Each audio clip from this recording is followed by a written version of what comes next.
Here we have 4 Casio calculators, and they are all basically the same model. They are all FX-85s. This is an FX-85ES with natural display. This is an FX-85 GT Plus with natural VPAM. This is an FX-85 GTX with class whiz, whatever that means. And this is a Casio FX-85 GT CW. And it's class whiz as well. I think the CW stands for class whiz. So they're really leaning into the class whiz branding. This is the oldest calculator, the FX-85ES, which was replaced by this calculator. And this transition from the FX-85ES to the FX-85 GT Plus, from natural display to natural VPAM, happened early on in my physics teaching career. So there were times when I had students with both of these calculators, these 2 different calculators, in the same classroom. Now, yes, they've got slightly different model numbers, but they are both effectively the same calculator. Excuse me. You can see that the layout of the buttons is essentially the same. You know, abs, x to the power of 3, x to the negative 1. You've got the log there, the log to the base that's, any base, arbitrary base. Then we've got fraction, root, squares, arbitrary power, log, natural log, negative, angles, hyperbolic functions, sines, cosine, tans, recall, and store as a second function, eng, bracket, bracket, s to d, m plus, and all the numbers are in the same place, everything's in the same place. So you can see that this is basically a direct replacement. The 85 just refers to the fact it's got a solar panel. There is a version, I think it's 82 GT, the FX82, ES and GT, which doesn't have the solar panel, but that doesn't really matter. Let's turn these on. So we turn them on. I want to reset this actually, because I think I've been using this. So let's see if there's an easy way of resetting everything. Clear all. Yes, clear everything. Yes, I'm sure. Right, so we're right back to the beginning, and let's do the same thing with this one. Clear all. Yes, I want you to clear. Yes, everything. Right, okay. So they're both ready to go. And the classic problem that we have is if I type in 3 divided by 3, open bracket, 3, close bracket. Now you can see I've typed exactly the same key presses into both calculators. If I press equals, I get 2 different numbers. This one says 3, this one says a third. And if you press the standard 2 decimal button, it transforms the standard, as they call it, which is confusing because standard form is what they call scientific notation. So, okay, so S here means standard, which means it gives out fractions, which is a little bit confusing, but never mind. So there we go. They're completely different numbers. There was a question that was going around the internet quite some time ago that was 9. I think it was 9. Let's see if I can remember this. Divided by 3, open bracket, 1 plus 2. And people were asked, what do you think that equals? Well, depending on your calculator, it could mean 9 or it could mean 1. That's fun, isn't it? But they're the same model of calculator. So my issues with the students using calculators started right near the beginning. Actually, they started much further back than that, but we won't go into a history lesson. But during physics teaching, I had real issues right near the beginning of my career where students would enter exactly the same expression with exactly the same key press and yet get different answers. And it's clear what's going on here. We know what's going on. This calculator is interpreting 3 open brackets as 3 times open brackets, whereas this one is, for whatever reason, deciding that that 3 times open bracket is a higher priority than the division. In this case, it's just ignoring the sort of the bracket, if you like, and putting a times in there. I mean, let's show you what I mean. If I do 9 divided by 3 times open bracket 1 plus 2, close bracket, well, now they both give exactly the same number. So this calculator is saying there's an implied multiplication, replace it with the multiplication, sorted. This calculator is doing something else. It's saying, I think what you meant was this. I think what you meant was to put all of that on the denominator to get 1. So this Casio FX-85 GT Plus with natural VAPAM is taking my input, is interpreting my input in a certain way. And it might not be how I actually intend my input. And it says the same thing. So that's a problem. But this calculator you don't tend to find in classrooms very much anymore. This is a relic. It's bye-bye Casio. It's gone. You still find this one very occasionally because you can actually still buy this. This particular calculator was bought from a post office. It was still on the shelf in the post office. And so long it had been there that the sticky residue, the sticker that was holding it shut, is all still there. I need to get some isopropyl alcohol to clean that off. So that's not great. Anyway, what happened next? That calculator was replaced with this one. Okay, so you turn these two calculators on, and I'm going to make sure that this one is fully reset. They don't call it CLR anymore, they call it reset, but that's okay. And we're going to initialize all, yes, reset all, yes, yes, clear everything. So we're back to the very start. Now you can see there are some differences straight away in these two calculators. They're both FX-85 GTs now, whereas this was an FX-85 ES. And the FX-85 ES was arguably similar, more similar to the FX-85 GT Plus than the GT Plus is to the GTX. But the names of these two is even closer, which is interesting. You can see we've got recall and store have now swapped. Recall was the first function and store was the second function. On the new calculator, store and recall have swapped around. So if you've got some muscle memory, that's going to be a nuisance. Most of these buttons are in exactly the same place, except you can see the reciprocal button here, which was up there. It was up there on this calculator, has now moved down to here. Well, what's been moved then? Well, the hyperbolic function button, which was there, where's that been moved to? Well, we're going to have to go find it later. It's probably going to be on options. Yep, there it is. Hyperbolic function is buried in the options. Well, that's the options button. That replaces the absolute button, which has moved to there, which is where the reciprocal button was. So you can see it's just these three buttons are sort of rotated around. And the option button now has the conversion for angle units, whereas on the old calculator you had to go probably into mode. Was it mode or setup? You had to go into setup to change the angle units. I don't know how easily you can convert angle units in the old calculator either. But anyway. So it's minor differences. Everything else is pretty much in the same place. All the stat buttons are in the same place. We've got ourselves, there it is. DRG. That's where the angle conversion is. That's been moved onto the option, and a percentage key has been added on here. The percentage key was on this open bracket, and now there's nothing as a second function on that open bracket. So it's an odd decision. They haven't put more functions on it. They've just kind of shuffled things around, which is a bit odd.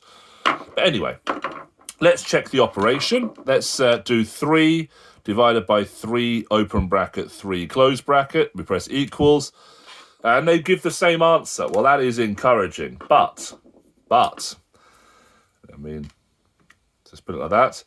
But they do look different on the screen now. Have a look at the screen. So I entered the same key presses. Let's just do the other example. Watch the screen. 9 divided by 3, open bracket, 1 plus 2. I'm pressing exactly the same keys on them both, and the screens show exactly the same thing, although the display on this one I think is a bit clearer than the display on this one, but doesn't matter. Press equals. Oh, it's changed. It's changed it. Now, I like that. Okay, I'm not such a fan of the screen of this one. I prefer the older screen, but I like the fact that this calculator is telling you how it has interpreted your key presses. That's a nice touch, because before we didn't know, and that was a problem. At least now there's no ambiguity there. So that's good. That's a positive thing. We can celebrate that. Let's have a look at the next iteration then. And here it is. So as of September 2023, I think that's when we first saw these coming about. So that's this academic year as I record this. This Casio, the FX-85 GTX, was replaced with the FX-85 GT CW. Same calculator, same price point, but now there are some significant changes. There's an OK button appeared in the middle of these 4 arrows where it's not there. There's menu setup button, don't know where that's gone. On button, that's moved over to the other side of the calculator now. The on is on the right, on is on the left. Bit of a nuisance. Shift is there. We've got a settings button. We've got something with a backwards going arrow. We've got tools. We've got 3 dots. We don't have an equals anymore. We've got an EXE key.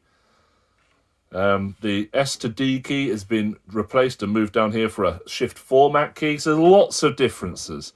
If we turn the thing on, and let's see if I can figure out how to reset the memory. Settings, reset. Let's do that. Settings, everything. Yes. Okay, so that's now been reset. So these are 2 fresh calculators, and let's type in the same expression. So 3 divided by 3, open bracket, 3, close bracket. And a real nuisance that the brackets have moved as well. So muscle memory-wise, we are having to try to relearn things. But okay, that's the equals in the same place. And this is good. They give the same answer. They've both shown how they've interpreted the screen. You press SD to cycle through the different options. The 1/3, the 0.3 recurring, or the 0.33 until it gets to the end of the screen. And this one, you press format. Oh, I've got to make a choice. To decimal, format, got to make a choice to recurring decimal, format, got to make a choice to improper fraction, which is, what they're calling standard is there. So improper fraction and standard, it's not going to give you any difference on this particular calculation. So that's a bit of a nuisance. There's an extra key press, 1 and then 2. Not 2, you have to actually go down and press it. Rather than this one, you just press the button once. Well, I suppose you do have to press it twice to get to there. But if we start on what they call standard, answer equals standard. We start on what they call standard. Then to get to a recurring decimal, you press that once, and this one you have to go down twice. Don't know. If you want the recurring decimal, that's an extra key press. If you don't, it doesn't really matter to you. You pay your money, you take your choice. Right. The answer key has changed from there to up there. Sines and cosines and tans have moved from up here to down there. Natural log and log are now on the same key. Before they weren't. Where's the exponential function? I can't even see the exponential function. Well, there must be a constant then. There must be a constant. What's this one do? No, that's just giving me variables. I don't even know. How do I get back? Maybe it's that undo button. There we go. Where's E? E, there we are. It's second function and the number 8. That's easy to remember. If I want E, second function and the number 8 gives you that. Whereas here, it's second function and the natural log key, which kind of makes a bit more sense to me. So that's, little things like that are going to get annoying when you use this calculator. I can see them getting annoying. Right, but there's one thing for which this calculator cannot be forgiven. And I'll show you what that is. In fact, I'll show you what that is with all 4 of these iterations. Let's turn these on. They're all on. And let's type the same keys into all of them. Let's do 2 times 10 to the power of 3 divided by 3 times 10 to the power of 2. Let's do that. Right, now, 2 divided by, 2 times 10 to the power of 3 divided by 3 times 10 to the power of 2. And this one here, 2 times 10 to the power of 3 divided by 3 times 10 to the power of 2. Typing the same thing in them all. Here we go. So 2 times 10 to the power of 3 divided by 3 times 10 to the power of 2. You see what's happened? It hasn't come out from being up on that power. What a nuisance. So when I'm typing into this calculator and I've put a number in the power, I then have to press right to do the divided by 3 times 10 to the power of 2. It's an extra key press. But anyway, let's get the numbers. That one says it's 20 over 3, gives you a decimal of 6.6 recurring. This one says it is 20 over 3, giving you a decimal of, well, 6.6666, blah, blah, blah. It's not giving you a recurring decimal. Oh, I've got these the wrong way around, haven't I? Whoop, there we go. Now they're in age order again. I actually prefer the fact this doesn't give you a recurring decimal. I think that's nicer. Right, this one here, press equals, gives you 20 over 3, recurring decimal. It's looking good. Let's press equals. Oh, 200,000 divided by 3. Well, sure, let's put it as a recurring decimal. 66,666.6 recurring. Now, I think we can all see what's happening here. It's quite obvious what's happening here. The interpretation of the times 10 to the power of button down here between these older calculators and this one, which is the same damned calculator, is different. But it's worse than that. Let's just move these to one side and let's just focus on these two, because these are the two that are still right now in operation in the same classrooms. As a teacher, I have told students when they are doing standard form to avoid the second function of this key up here. On the log key, the log to the base 10 key, the second function is 10 to the power of, which looks very similar, but it does something different. If I were to type 3 and then second function times 10... Let's try it again. If I type 3 and then times second function 10 to the power of 2... and then I've got to press the right key. That's a clue. I have to press a button to get out of that power, just like we had before. And then I were to type in divided by 2 times 10 to the power of, press the right key, 3, press equals. Oh, it's tried to interpret, what have I done there? It's trying to interpret what I'm doing. 3 times 10 to the power, 2 times 10 to the power of 3. It's chucked some brackets in there. Oh, I haven't put the times. Right, and get rid of the brackets. It's implying multiplication. It's doing all sorts of silly stuff. Right, there we go. Whatever that's doing. So that is a different number again. 3 times 10 to the 2. Did I do 2 and 3 last time? Oh, I did. Right, I've messed this bit of the video up, but you know what? I'll keep it in there. Let's try this again. 2 times 10 to the power of 3. Move it to the right. 3 times 10 to the power of 2. There we go. And I'm using this key up here for the 10 to the power of. Oh, syntax error. Okay. Let's try it again. 2 times 10 to the power of 3 divided by 3 times 10 to the power of 2. I don't know what I'm doing wrong. Press equals. Right, I'm getting the answer. Let's go across to this calculator. And that key that was up here somewhere, second function on the log to the base 10, well, that's disappeared. It's not there anymore. Now we've got an arbitrary base log key, but it isn't there. So this calculator on the right, the newer one, if I type in exactly as I've got it here, I press that and it automatically puts the times in, whereas this one doesn't. So it's not exactly the same input logic, divided by 3 times 10 to the power of 2. So it's not exactly the same input logic, but it's giving me the same answer. So it's kind of a mix of the two types of keys. It's a mixture of this key, second function on the log, and this key. But it's in the same position as this second function, and yet it's doing... Sorry, it's in the same position as the standard form key, but it's doing what this 10 to the power of button is doing. That is, I think, unforgivable. They've moved this key onto a key that says the same thing, and when you enter things, it behaves very similar, but not quite, but gives you the answer that would be given with that key. I mean, it's not good enough that this calculator interprets 2 times 10 to the 3 in a completely different way to how it interprets 2 times 10 to the power of 3. Actually, no, that will give you exactly the same answer.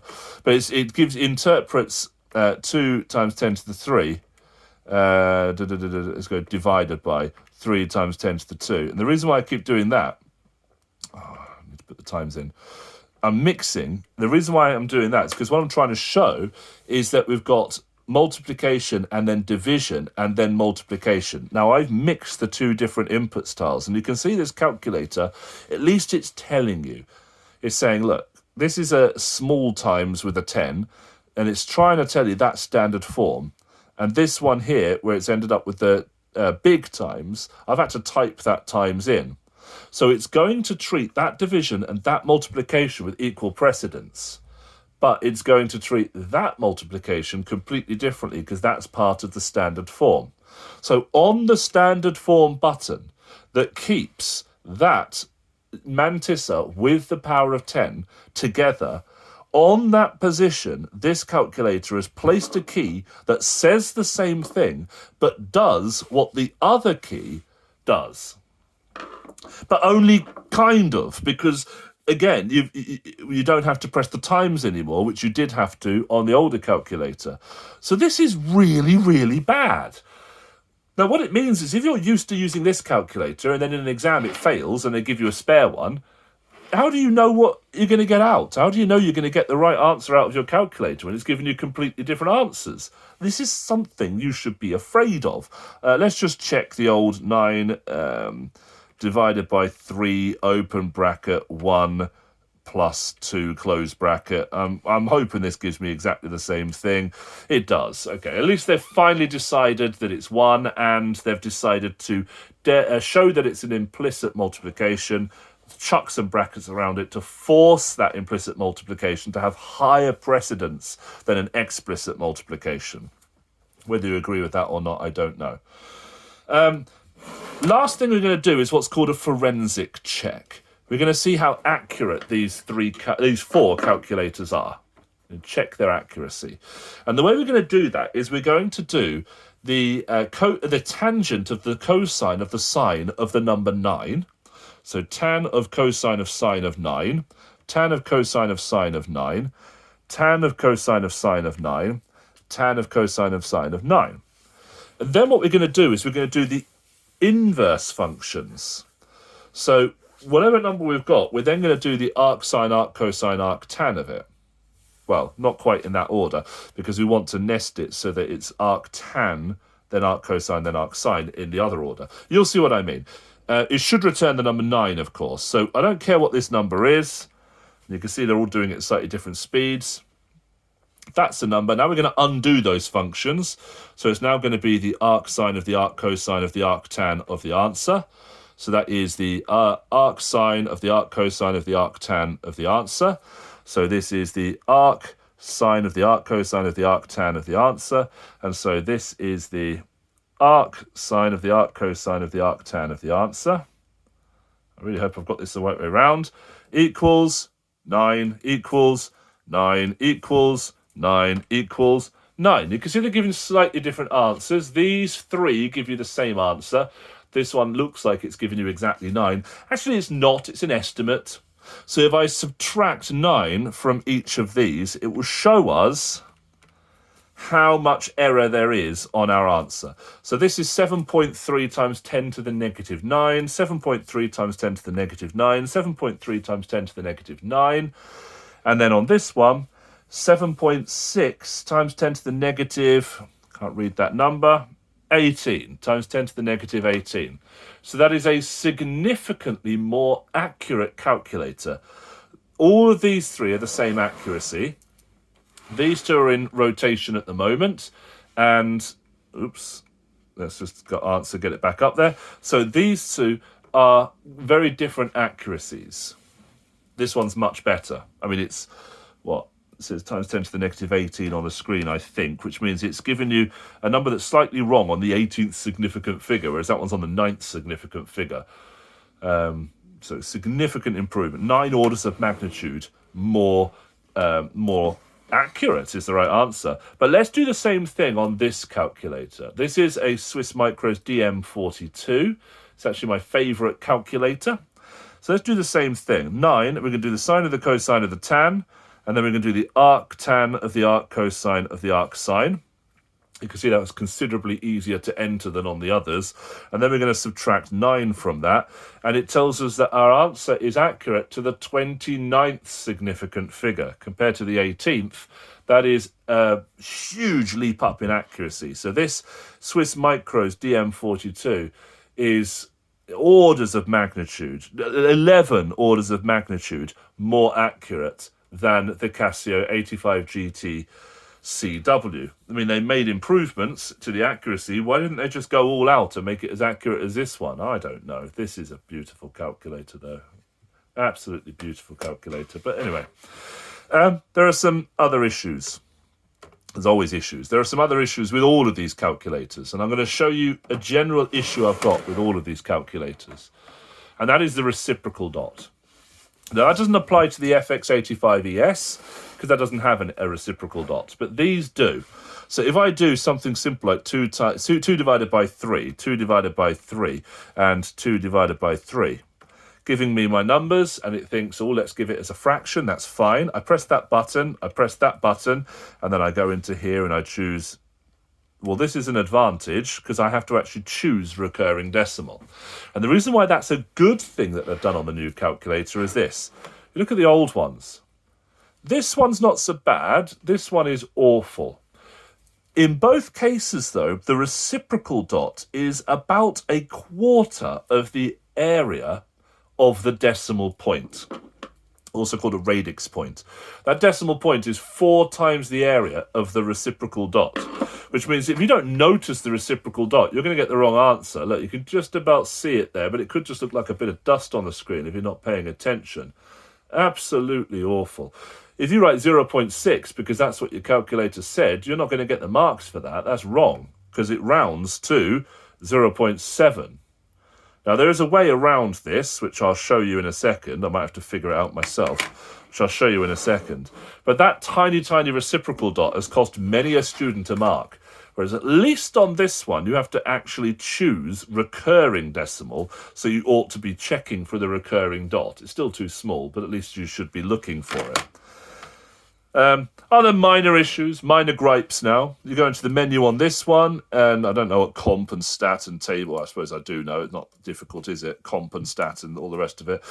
You go into this one, you've got menus, so you can select by number. You go into this menu. I don't even know where it is. Home. There it is. Home, not menu now. It's changed what it's called. But you can't select by number. So if I want to go into the statistics option with these, I press 2 for that one. I press 2 for that one. Oops, pressed it twice. Let's go back. Yeah, go back. Menu. So I'm in here. I press 2 for that one. But this one, 2's not doing anything. I've got to press right and enter. 1 variable or 2 variable. If I press 1 on this, it just got 1 variable. There's no back button. This one I can go 1. I have to press enter 1 variable, but there is a back button, so that's an improvement, is the back button. But you know, there's it's not perfect at all. Maybe it's a little bit more intuitive to use for students who are used to menus rather than mode comp, used to menus where you select the icon and then press enter rather than pressing a number to select what you want. Maybe it's better for that, but it does mean more key presses. I don't know what this does at the side. Does that? I don't even know what that does. It's probably something important. But if you've got arrows here, why have you got arrows there as well? I don't know. What does this do? In the options, in the tools, not the options, in the tools, we've just got undo. Why not just put undo on? I don't know. But, you know, it's the little things, like how you got setup changed its name to settings. How do I go back? Settings. Which, are they the same thing? I don't know, possibly. Calc settings, input, output, it looks like it's the same thing. So they've changed its name from setup to settings, and they've changed the menu's name to home, which is a bit of a problem. What's catalog? I don't even know what catalog is. There's a bunch of functions in there. Although, am I pressing catalog? I haven't done the second function, so I guess that's the catalog. But why use an icon and then write what it is over it as well? That's just redundancy. Anyway, perhaps I should stop just bad-mouthing these terrible Casios. Oh, but make no mistake, they are terrible. What's my advice then?